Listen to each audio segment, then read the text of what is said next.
जय हिंद साथियों। तो यहाँ पर हम आपके लिए पेपर कोड PHIC 112 भारत का इतिहास के कुछ इंपॉर्टेंट क्वेश्चंस लेकर आए हैं जो आपकी जून एग्जाम के लिए इंपॉर्टेंट है। तो आप लोग इस वीडियो को पूरा एंड तक देखिएगा।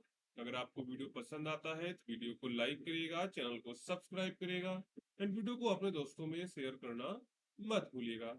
अगर आपने अभी तक इस सब्जेक्ट में कुछ भी नहीं पढ़ा है तो आप लोग इस सब्जेक्ट की गेस्ट पेपर को परचेज कर सकते हैं। इसमें आपके हमने 20 से 25 इंपॉर्टेंट क्वेश्चंस को रखा हुआ है जो आपके एग्जाम के लिए इंपॉर्टेंट है। अगर आपको परचेज करना है, सिंपली गूगल पे जाएंगे और आपको सर्च करना है shop.hindustannowledge.com। इस वेबसाइट का लिंक आपको डिस्क्रिप्शन में दिया गया है, उस पर क्लिक करेंगे तो आपके सामने कुछ इस तरह की वेबसाइट खुल के आ जाएगी। अब आपको सिंपली सर्च कोड पे जाना है। आपके जितने भी पेपर कोड्स हैं सभी के गेस्ट पेपर आपको इस वेबसाइट पे मिल जाएंगे। तो आपको सिंपली सर्च करना है PHIC 112। जैसे आप यहाँ पे सर्च करेंगे तो आपको इंग्लिश मीडियम और हिंदी मीडियम दोनों मीडियम में गेस्ट पेपर मिल जाएगा। जिस भी मीडियम में आपको डाउनलोड करना है सिंपली उस पर क्लिक करेंगे।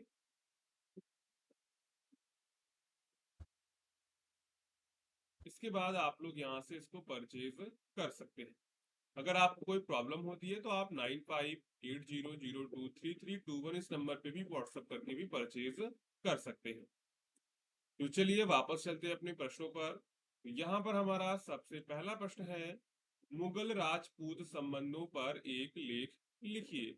ये सबसे ज्यादा वेरी वेरी इंपॉर्टेंट क्वेश्चन है, हर बार एग्जाम में देखने को आपको मिला हुआ है। इस प्रश्न को आप अच्छे से तैयार कर लेंगे। यानी मुगल और राजपूतों के बीच कैसे संबंध थे उसके बारे में चर्चा करेंगे। मुगल और राजपूत भारतीय इतिहास की दो महत्वपूर्ण राजनीतिक समूह थे। 16वीं से 18वीं शताब्दी के बीच इनके संबंधों ने भारत की राजनीति, प्रशासन और संस्कृति को गहराई से प्रभावित किया। मुगल शासकों ने राजपूतों के साथ मित्रता की और सहयोग की नीति अपनाकर अपने साम्राज्य को मजबूत बनाया। दूसरी ओर राजपूतों ने भी मुगलों के साथ संबंध स्थापित करके अपने राज्यों की सुरक्षा और प्रतिष्ठा को बढ़ाया। हालांकि समय समय पर दोनों के बीच संघर्ष भी हुए थे। यहाँ पर क्या हुआ, मुगल शासकों ने क्या किया, राजपूतों के साथ मित्रता की और सहयोग की नीति अपनाकर अपने साम्राज्य को मजबूत किया। दूसरी ओर राजपूतों ने मुगलों के साथ संबंध स्थापित करके अपने राज्यों की सुरक्षा और प्रतिष्ठा को बढ़ाया। और क्या होता था, समय समय पर इनके बीच संघर्ष यानी कि युद्ध भी हुआ करते थे। सबसे पहले हम लोग देखते हैं अकबर की राजपूत नीति। मुगल राजपूत संबंधों को मजबूत बनाने का सबसे बड़ा श्रेय सम्राट अकबर को जाता है। अकबर ने समझ लिया था कि भारत में स्थायी शासन स्थापित करने के लिए राजपूतों का सहयोग आवश्यक है। अकबर समझ गए थे कि अगर हमको भारत में राज करना है, स्थायी रूप से राज करना है, तो हमको राजपूतों का सहयोग चाहिए होगा। इसलिए उसने युद्ध के साथ साथ मेल मिलाप की नीति अपनाई। अकबर ने कई राजपूत राजाओं से वैवाहिक संबंध स्थापित किए। आमेर के राजा राजा भारमल की पुत्री से विवाह करके उसने राजपूतों का विश्वास जीता। राजपूतों को मुगल प्रशासन और सेना में उच्च पद दिए गए। राजा मान सिंह और राजा टोडरमल जैसे राजपूत सरदार मुगल साम्राज्य के प्रमुख स्तंभ बने। तो यहाँ पर देखिए अकबर सम्राट ने क्या किया, उनसे उनकी लड़कियों से विवाह किया। इसके बाद जो है उन्हें उच्च उच्च पद दिए। जैसे राजा मान सिंह और राजा टोडरमल जैसे राजपूत सरदार मुगल साम्राज्य के प्रमुख स्तंभ बने थे। अब यहाँ पर देखिए सहयोग और लाभ की नीति अपनाई गई। मुगल राजपूत सहयोग से दोनों पक्षों को लाभ हुआ। मुगलों को बहादुर सैनिक, कुशल सेनापति और विश्वसनीय सहयोगी मिले। इससे साम्राज्य का विस्तार हुआ और प्रशासन मजबूत हुआ। दूसरी ओर क्या हुआ, दूसरी ओर राजपूतों को राजनीतिक सुरक्षा मिली, सम्मान मिला और आर्थिक लाभ भी प्राप्त हुए। यहाँ पर अकबर को क्या हुआ, अकबर को बहादुर सैनिक मिले, कुशल सेनापति मिले और विश्वसनीय सहयोगी मिले। दूसरी ओर क्या हुआ, दूसरी ओर राजपूतों को राजनीतिक सुरक्षा मिली, सम्मान मिला और आर्थिक लाभ प्राप्त हुए। इस सहयोग का प्रभाव कला, वास्तुकला और संस्कृति पर भी पड़ा।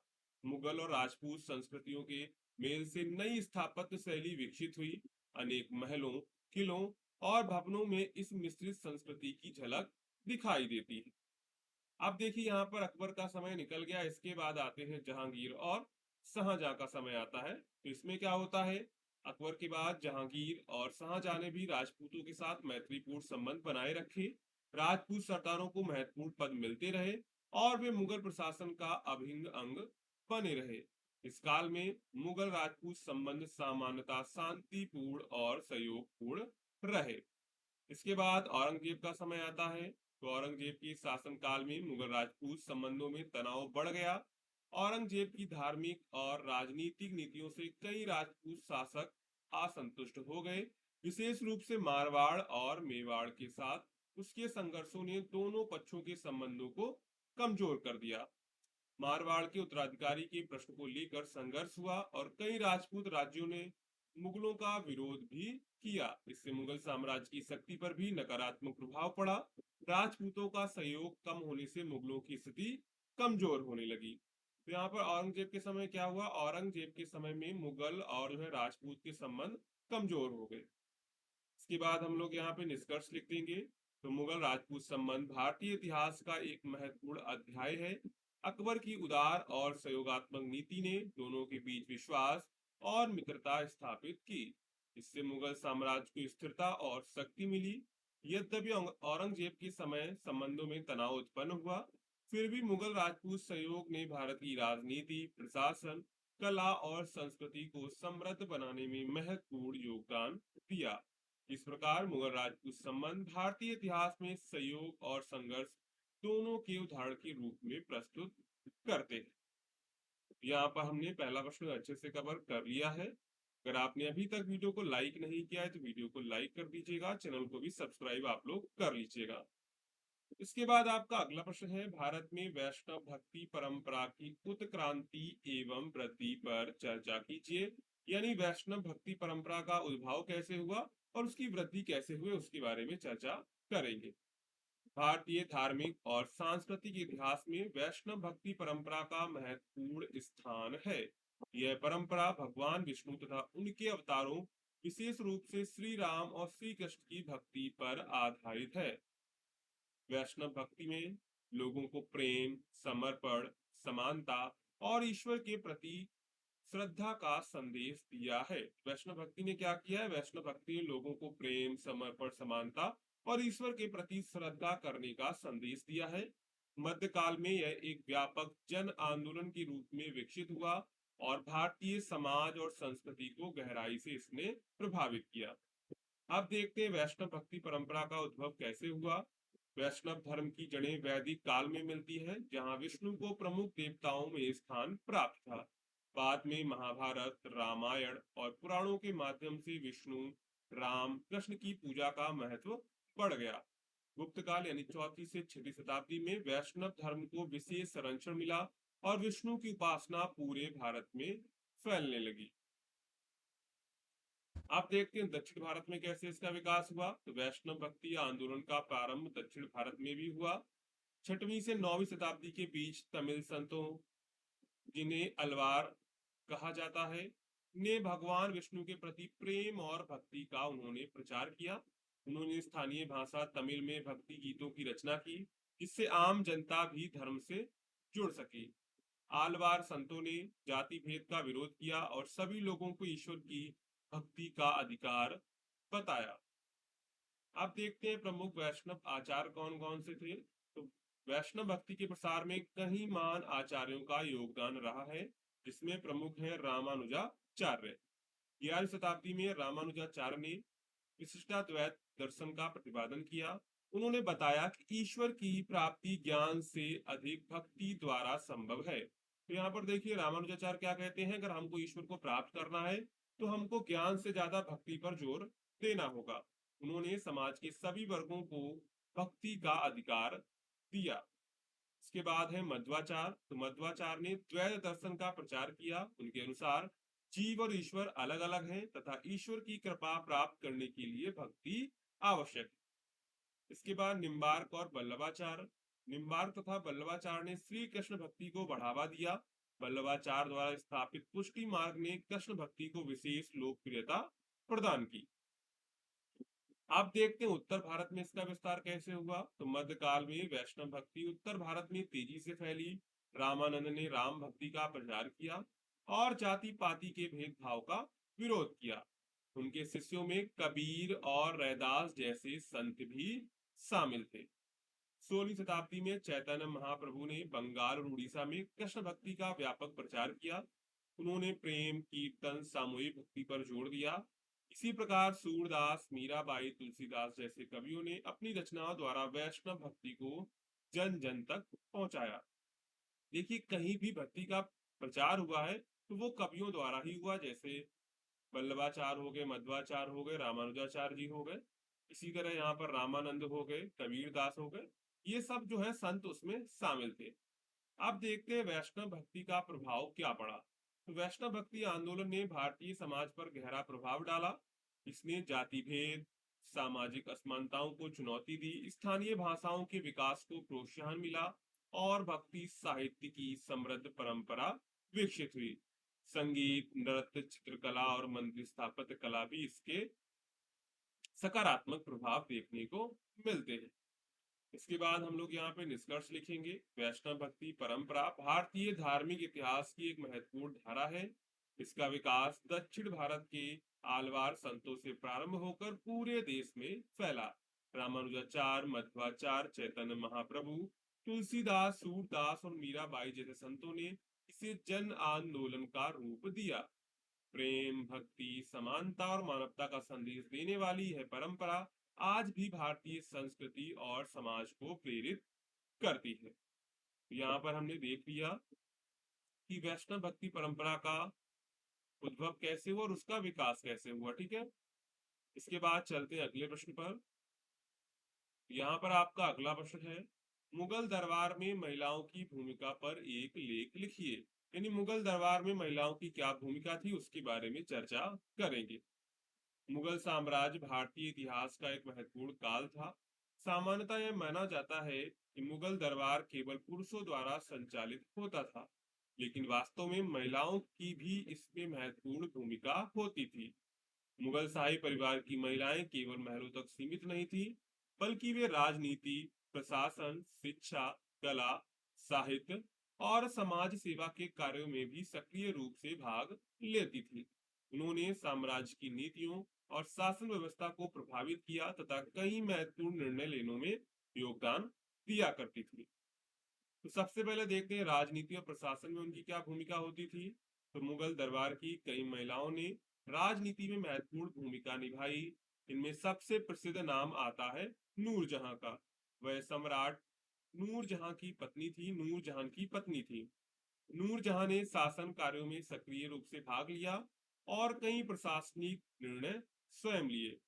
उनके नाम से सिक्के तक जारी किए गए थे, जो उनकी शक्ति और प्रभाव का प्रमाण है। इसी प्रकार महम अनगा ने सम्राट अकबर के बचपन में संरक्षक के रूप में शासन कार्यों में सहायता की। कई अवसरों पर उन्होंने राजनीतिक मामलों में भी महत्वपूर्ण भूमिका निभाई। आप देखते हैं शिक्षा और साहित्य में उनकी क्या भूमिका थी। तो मुगल महिलाओं ने शिक्षा और साहित्य के विकास में भी योगदान दिया। गुलबदन बेगम, जो बाबर की पुत्री और हुमायूं की बहन थी, ने प्रसिद्ध पुस्तक हुमायूंनामा लिखी। यह मुगल इतिहास का एक महत्वपूर्ण स्रोत है। ठीक है, मुगल शाही परिवार की महिलाओं को उच्च शिक्षा दी जाती थी। वे फारसी, अरबी, तुर्की भाषाओं का ज्ञान रखती थी। कई महिलाएं कविता लेखन और इतिहास लेखन में भी रुचि रखती थी।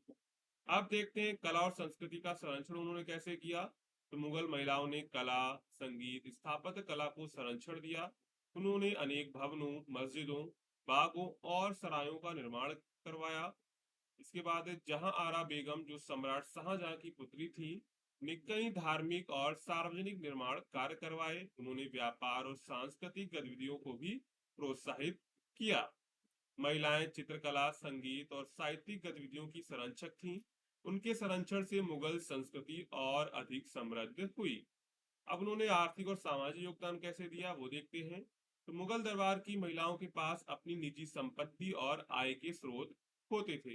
वे व्यापार में निवेश करती थी और कई बार जहाजों तथा व्यापारिक गतिविधियों का संचालन भी करती थी।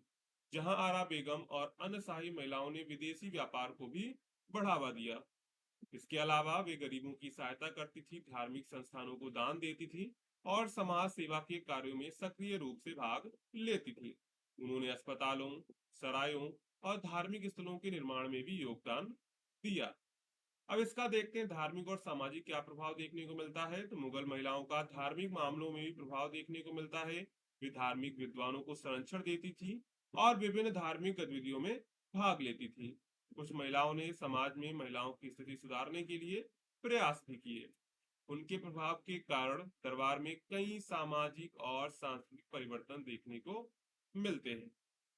इसके बाद हम लोग यहाँ पे निष्कर्ष लिखेंगे। तो निष्कर्ष रूप में कहा जा सकता है कि मुगल दरबार की महिलाओं ने केवल पर्दे के पीछे रहकर जीवन नहीं बिताया, बल्कि राजनीति, प्रशासन, शिक्षा, साहित्य, कला, व्यापार और समाज सेवा जैसे अनेक क्षेत्रों में अपना महत्वपूर्ण योगदान दिया। नूरजहां, गुलबदन बेगम, जहां आरा बेगम जैसी महिलाओं ने अपनी योग्यता और नेतृत्व क्षमता से मुगल साम्राज्य को मजबूत बनाने में सहायता की।